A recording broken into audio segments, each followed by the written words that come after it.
Another tip, para sa mga may electronic sunroof. So, paano nga ba ang proper care for the electronic sunroof?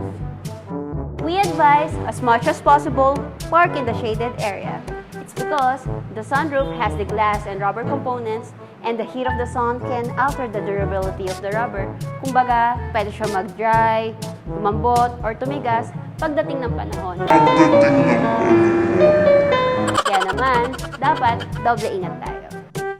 And we should operate it regularly. Hindi man tayo fan ng stargazing or naka-turn off lang ang ating aircon, at least, let's check it once in a while. And also, doble ingat tayo sa mga bata.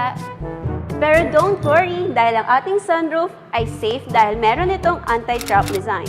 Meaning, kapag aksidente nating nailagay ating kamay habang nagsasara ang sunroof, automatic naman itong hihinto at hindi na maiipit ang ating kamay.